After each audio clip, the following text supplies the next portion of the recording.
tú me dices cuándo. Ya. Bueno, pues ¿otra vez? Ay, güey, es que ¿para qué te ríes? A ver, ya, hazla seria.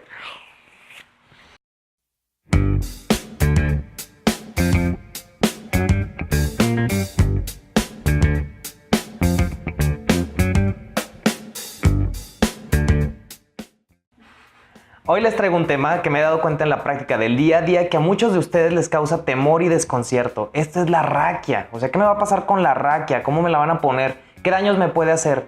Quédense conmigo para que descubran más acerca de este tema. Para ahondar en este tema, hoy tenemos como invitado especial al doctor Emanuel González Orozco. Él es médico cirujano y partero por la Universidad Guadalajara La Mar y también es residente del segundo año de anestesiología en el Hospital Civil Fray Antonio Alcalde. Toda una eminencia en su área. Pues bienvenido, Manuel. Qué gusto tenerte aquí con nosotros en A ver, doctor. Gracias, Roberto. Pues vamos a iniciar con el tema que tenemos hoy, que es la raquia, ¿sí? Porque los pacientes tienen muchas dudas acerca de esto. Vamos a iniciar con alguna pregunta que es, ¿qué es la raquia? ¿Nos puedes explicar realmente qué es? Bueno, Roberto, bien. La raquia es una técnica anestésica que se le conoce de esa manera desde hace muchos años. Sin embargo, el nombre correcto es bloqueo. Se le dice porque justamente bloqueamos el dolor, el movimiento de las extremidades y la sensibilidad de estas mismas y otras cuantas cosas. Se utiliza para cirugías que son de la cintura hacia abajo. En este caso, la raquia se refiere a la punción que se realiza en la espalda y es muy utilizada en cirugías de ortopedia, cirugías que son de miembros inferiores y en cirugía cesárea para el nacimiento de los bebés. Esta técnica lleva muchos años y se ha utilizado como una opción segura y muy eficaz para pacientes que no pueden ser sometidos a una anestesia general y sobre todo también en pacientes embarazadas. Es una anestesia muy segura. Ok, entonces lo que podemos sacar de esto también es que no decirle raquia, se llama bloqueo. Sí, raquia ya es un término obsoleto que viene de la palabra raquis, que eso significa médula, ¿sí? Es un término incorrecto que se utilizaba antes porque no se tenía tantos estudios como hoy en día, tanta tecnología. La palabra como tal se puede buscar en internet, quiere decir médula, pero el bloqueo no llegamos a la médula, no la tocamos. Y obviamente estamos bien entrenados y tenemos mucha práctica en el hospital para evitar tocar la médula, ¿sí? Sería una complicación llegar a la médula. Pero eso va a depender de la altura en la que se vaya a poner la anestesia y la técnica que se utilice. Hay varios tipos de bloqueos, no solamente es uno. Son 3 tipos de bloqueo: el bloqueo peridural, el bloqueo subdural y el bloqueo mixto, que es combinar las dos técnicas antes. Tienen muchos sinónimos. El bloqueo subdural se le conoce también como bloqueo espinal, subaracnoideo, intrarraquídeo, pero no se toca la médula en este. Es el que más cerca está de la médula, pero aunque sean unos 5 milímetros, no llegamos a la médula en ningún momento. Entonces es una técnica segura que se utiliza y en la mayoría de las ocasiones va a depender el tiempo en lo que dure la cirugía de cuál bloqueo vamos a poner. En concreto, ¿para qué sirve? El bloqueo sirve para dar anestesia como tal. Esto va a incluir los 3 parámetros de una anestesia. Es que tenga relajación muscular en la zona donde se va a operar, que tenga analgesia, que es que no tenga dolor el paciente y que no tenga ninguna sensibilidad o estímulo a esta misma. Ok, y tú como anestesiólogo, ¿cuándo decides usar el bloqueo? ¿En qué caso en concreto vas a decidir qué paciente sí ocupa un bloqueo y qué paciente puede usar otro tipo de anestesia? Actualmente el bloqueo, con el desarrollo de varios medicamentos, se puede utilizar en todos los pacientes de manera muy efectiva, sobre todo para quitar el dolor después de la cirugía. Si el uso de la morfina en el bloqueo subdural, específicamente hablando, que es el que es más cerca que está de la médula, dura el efecto para quitar el dolor hasta 24 o hasta 36 horas después de la cirugía. Yo lo utilizaría en un paciente que se va a hacer una cirugía, por ejemplo, la cirugía de apéndice, que es la más común también en la que lo utilizamos, para que no tenga dolor después de esa cirugía y no tenga que estarle pasando medicamentos por la vena que va a ser más caro y va a ser probablemente más riesgo que el que ponemos en ese nivel. En las pacientes embarazadas, por supuesto, es la técnica de elección, la primera técnica y la única que se debe de utilizar. Solamente hay indicaciones muy específicas de la anestesia general. Por ejemplo, una paciente que venga con un sangrado muy abundante, que tenga riesgo de caer en paro y se tiene que dar anestesia general. O una paciente que venga con convulsiones, que se le conoce como eclampsia, la enfermedad de la embarazada, se tiene que dar anestesia general. Pero en todas las otras pacientes, que son la mayoría, yo creo que de 100 anestesias que damos, solo una damos anestesia general, se utiliza el bloqueo. Por eso es más relacionado el término raquia a las embarazadas que a un paciente que se va a operar de otra cosa. Ok, entonces sí dejan claro que en una paciente embarazada solamente en caso de que su vida corra riesgo se va a utilizar anestesia general, si no... Así es, sí, okay, solamente. De acuerdo. Y entonces esto del bloqueo, ¿es una técnica de alto riesgo, bajo riesgo? ¿Cómo lo denominarías? Va a depender de qué bloqueo utilicemos, pero en general yo le pondría un riesgo bajo si se hace de manera adecuada y con todo el equipo que se necesita y un médico que sea muy experimentado. ¿Qué riesgos reales, porque debe haber algún riesgo como todo procedimiento, qué riesgos reales tenemos con el bloqueo? Bueno, como en todos los procedimientos que se van a hacer, pues tenemos el riesgo de infección en el sitio donde se hace la punción. Ya sea poniéndole un suero a un paciente, también tiene riesgo de que tenga una infección, es de igual manera. Nosotros utilizamos agujas que son estériles, de un solo uso. Siempre hacemos un aseo en el área donde se va a poner. Por lo general, el área donde la ponemos es en la parte de la columna, en la parte lumbar, que es la parte más baja de la espalda, para también evitar llegar a la médula. En esos espacios no llega a la médula, tiene solamente una zona hasta donde llega. Se hace un aseo con isodine, que es como el antiséptico más utilizado en pacientes, y hay quien puede utilizar alcohol. Pero aunque tengamos todas nuestras técnicas, guantes estériles, bata estéril y cubrebocas, y estar en el quirófano, que ya es un área estéril como tal, puede haber también riesgo de infección del sitio. Eso puede causar algún absceso o algo por el estilo que esté cerca de esa zona y bueno, pues las complicaciones que vengan a partir de eso. También tenemos el riesgo de una intoxicación por anestésicos locales, sobre todo el más utilizado que es la lidocaína, que eso deriva de puncionar un vaso o una arteria de manera inadvertida y pasar ese medicamento por la vena, y eso nos puede causar una intoxicación que le puede causar problemas al corazón o al cerebro. Es muy raro, son muy pocos casos los que hay de estas intoxicaciones, pero en la mayoría de los hospitales hay medicamentos para revertir los efectos de los anestésicos. Tenemos otra complicación muy común, la punción de alguna raíz nerviosa como tal.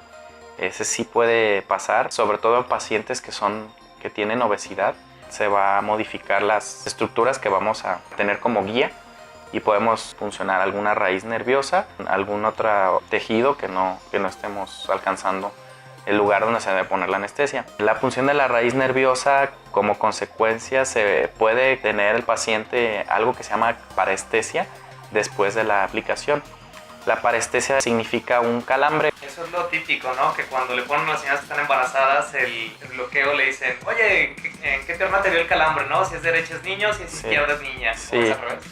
No sé siempre cuál. Te dicen eso, pero bueno, es un mito más. Sí, pero es así parte es. de este evento que se llama parestesia. Sí, y es una complicación y es solamente en los casos que no se puede identificar bien dónde están las estructuras y que esté uno funcionando de manera muy continua o varias punciones, sí puedes tener esa complicación.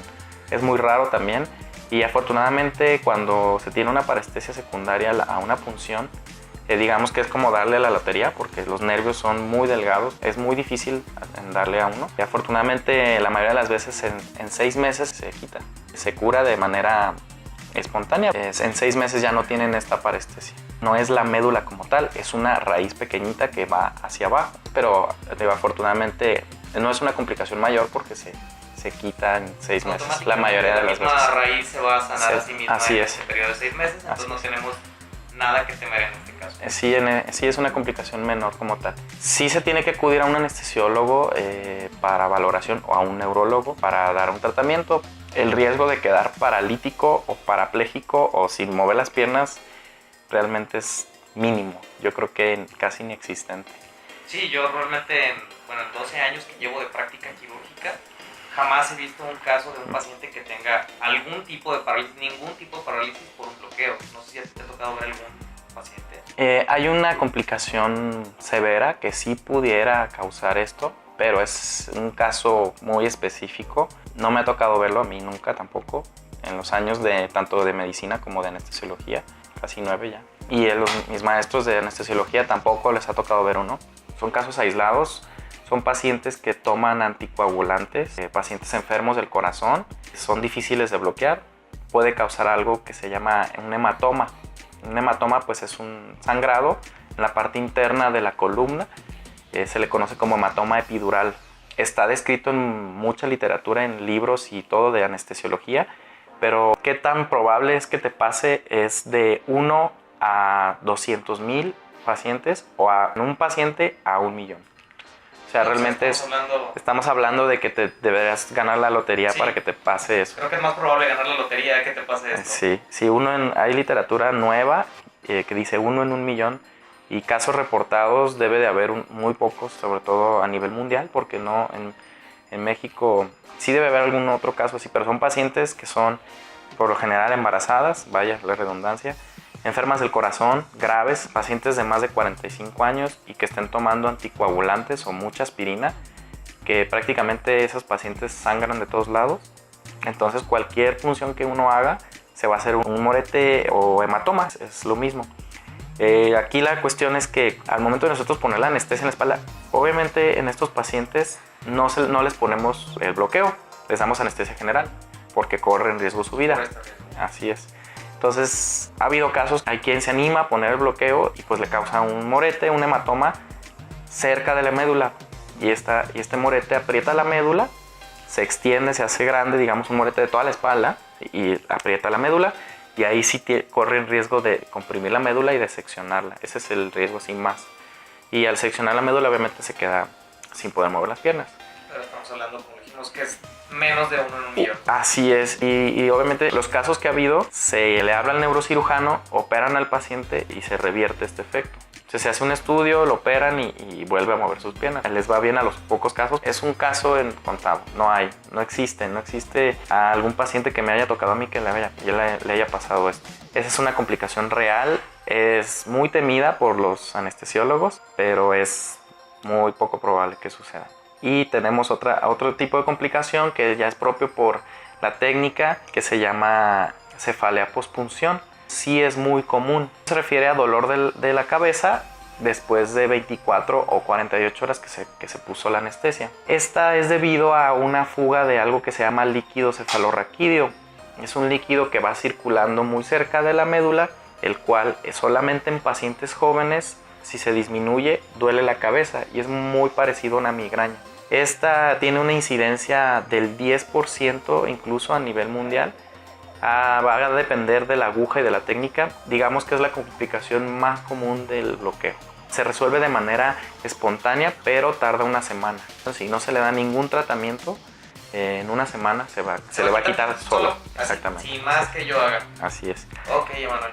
Aquí platícanos también para que las personas que nos estén viendo puedan saber qué hacer. ¿Cómo puedo yo como paciente, en caso de que yo sea tu paciente, cooperar contigo? ¿Qué es lo mejor que yo puedo hacer cuando me vas a bloquear para que esto salga lo mejor posible? Bueno, primero algo muy básico que a veces no se menciona, pero es la honestidad. Cuando hacemos el interrogatorio antes de pasar a un paciente al quirófano, nos tienen que decir la verdad, si tuvieron una complicación en una anestesia previa, si están utilizando alguna droga. Hay drogas como la cocaína que nos puede complicar. Todos los medicamentos, los anestésicos locales y que utilizamos en el bloqueo son derivados de la cocaína. Digamos que la cocaína es su abuelito. Por eso la cocaína se sigue produciendo a nivel mundial para hacer estos medicamentos. Si el paciente no nos dice qué drogas utiliza o qué es lo que él generalmente consume, pues no vamos a saberlo y no vamos a saber cómo manejar alguna complicación que podamos tener.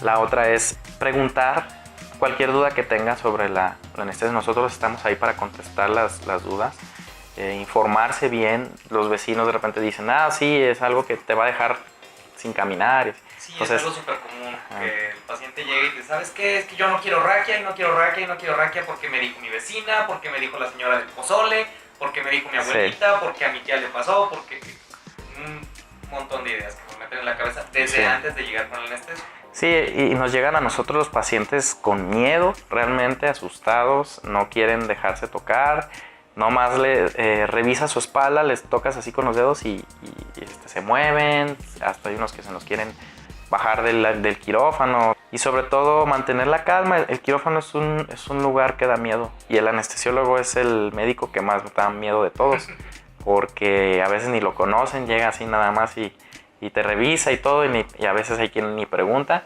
pero el paciente tiene derecho a informarse quién es su anestesiólogo, preguntar por su nombre, saber quién es el que le va a poner bloqueo y sobre todo no malinformarse. Nosotros utilizamos medicamentos como sedación, medicamentos sedantes que pasamos por la vena antes de pasar a los pacientes a quirófano. Eso les va a dar una tranquilidad. Algo bien importante, si no podemos darle una sedación al paciente, decirle que lo vamos a poner bloqueo y bueno, él va a estar completamente consciente. No moverse, eso es lo más importante porque al moverse podemos tener la complicación como de cefalea postpunción, que es la más común. Muchas veces colocamos el bloqueo con una aguja más o menos de entre 10 y 12 centímetros, no es ni siquiera una aguja tan grande, es como un cabello, ¿no? Cabello grueso. Sí, no es una aguja ni tan grande, pero si el paciente se mueve al momento de que estamos haciendo la punción, sí podríamos llegar a lastimarlo, sobre todo a causarle cefalea postpunción, que eso es lo más común. En los casos cuando son pacientes embarazadas, que no utilizamos la sedación en muchas ocasiones para que el bebé no se duerma también, no le haga efecto, estar bien tranquilas. Y en la embarazada hay un problema más. Las mujeres embarazadas traen el trabajo de parto y obviamente van a hacer las contracciones. Necesitamos más cooperación de ellas y que nos avisen cuando tengan una contracción para nosotros detener la aguja.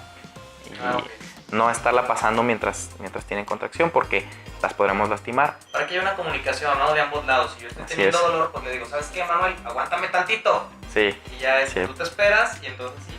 Y ya continúo y todo, y obviamente el bloqueo que se utiliza en las embarazadas se le conoce como analgesia. En este mismo tenor, Emanuel, quiero preguntarte algo. De seguro muchos de los que nos están viendo, bueno, muchas de las que nos están viendo, si es que están embarazadas, se han de preguntar, ¿tiene riesgo mi bebé de que la anestesia, cuando tú me pones un bloqueo, le pase al bebé y salga dormido o no pueda respirar o algo por el estilo? No, no hay ningún riesgo en este método. Por eso el bloqueo es la anestesia, digamos, la más utilizada y la que más se debería utilizar en todas las embarazadas. Porque estos medicamentos que aplicamos se van directamente a los nervios de la mamá y para nada, ningún medicamento le llega al bebé. Ni a la sangre del bebé, ni a la cabecita del bebé, ni al corazón del bebé, nada. Todo está completamente separado por las vías en lo que lo ponemos, ¿sí? Por la vía de la espalda. Entonces no hay ningún riesgo de que el bebé salga dormido o que salga sin respirar por medicamentos que pongamos en el bloqueo. Ok, eso es algo sumamente importante y que yo creo que a las mamás les preocupa muchísimo. Es algo totalmente seguro para el bebé. Así es. Otra cosa también, pacientes que llegan sin ayuno. Para todas las técnicas anestésicas y para entrar al quirófano, el paciente debe tener un ayuno de 8 horas, un paciente adulto, de 8 horas tanto de líquidos como sólidos. Entonces muchas veces si la paciente embarazada llega y se acaba de echar un pozole ahí en la esquina que para aguantar el parto, los tamales, pues ¿no? los tamales, un pozole, que nos venden afuera de las del hospital. Un menudo. Una vez me tocó una que se echó 2 platos de mole. Pues no podemos ponerle bloqueo porque vomitan. Fíjate que eso es algo muy común, que la mamá de la embarazada le dice, ¿sabes qué, mija? Come porque te van a tener mucho tiempo ahí y no te van a dar de comer. Y nosotros nos toca porque les preguntamos, es deber del anestesiólogo, oiga, ¿comió algo? Sí, sí, me acabo de echar una torta de milanesa con aguacates, como 1 hora. Y con 1 litro de atole, de yogur, entonces, pues hay 2 opciones. Si no es una urgencia como tal, podemos esperarlas, que la mayoría de las veces esperamos a que cumplan el ayuno de 8 horas y que todo eso pues no esté en el estómago. Con los niños cambia, dependiendo de la edad de los niños. No puedes dejar a un recién nacido 8 horas sin comer, el pobrecito le va a bajar el azúcar y todo. Ellos son 4 horas y es lo que se tiene que esperar, sí, pero en niños. ¿Qué cuidados tengo que tener con esa función que tú me hiciste? Bueno, obviamente hacer un aseo del área con jabón neutro, como cualquier herida que se ponga sutura. Cualquier herida que le suturen uno es con jabón neutro. No tallar, no estar moviendo esa zona. A veces se hace un pequeño morete en la piel por medicamentos. Nosotros antes de poner el bloqueo ponemos anestesia en la piel con una aguja muy pequeñita. Se le pone por lo general algo que se llama lidocaína. Se siente, vaya lo curioso, se siente enchiloso, ardoroso, pero después... Es típico, ahí va el chile. Ahí va el piquete enchiloso y se siente, pero a los que le han puesto lidocaína, a mí me han puesto lidocaína para procedimientos en los dientes, pues a mí me tocó sentirlo y pues es ardoroso, enchiloso. Y lo mismo ponemos en la espalda, pero después ya no se siente nada. Hay veces que para, por ejemplo, una cirugía dolorosa, yo creo que de las más, es una cirugía de la vesícula. Está muy cerca acá de unas raíces que producen dolor aún después de la cirugía. Nosotros colocamos un bloqueo y ponemos un catéter. El catéter va conectado a ya sea una jeringa o a una bombita que va pasando medicamento por gotitas. Pasa 5 mililitros por hora y eso va quitando el dolor. Y puedes poner esa bomba hasta una semana después de haber operado al paciente.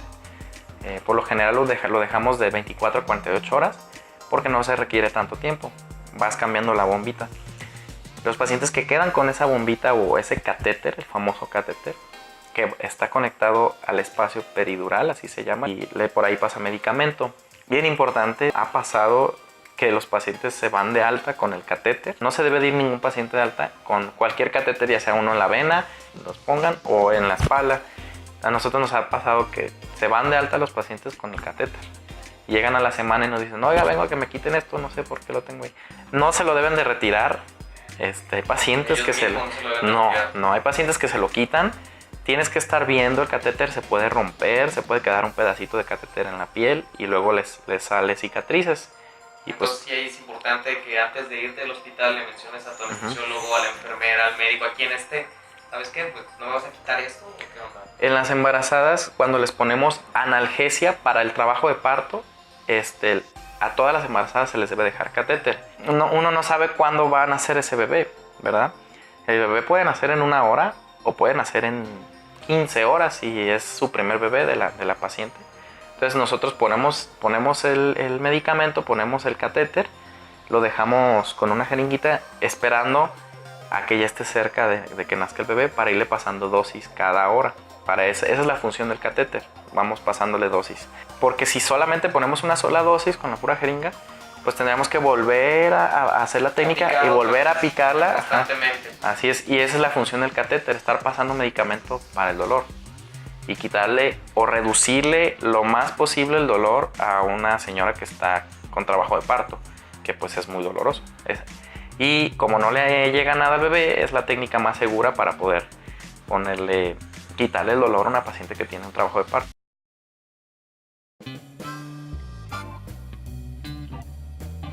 Ahora vienen los 5 datos curiosos de la anestesiología.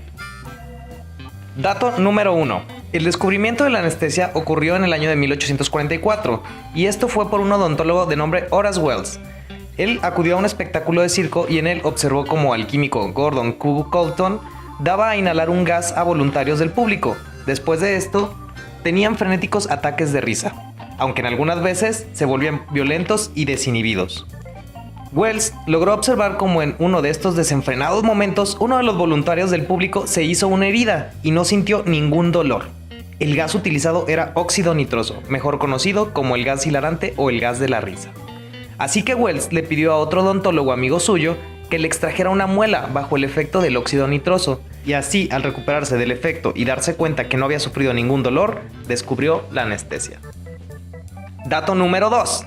En 1885, James Leonard Cunning fue el primer médico en aplicar un bloqueo, y esto lo logró utilizando ni más ni menos que cocaína, ya que las restricciones en ese entonces eran mucho menores.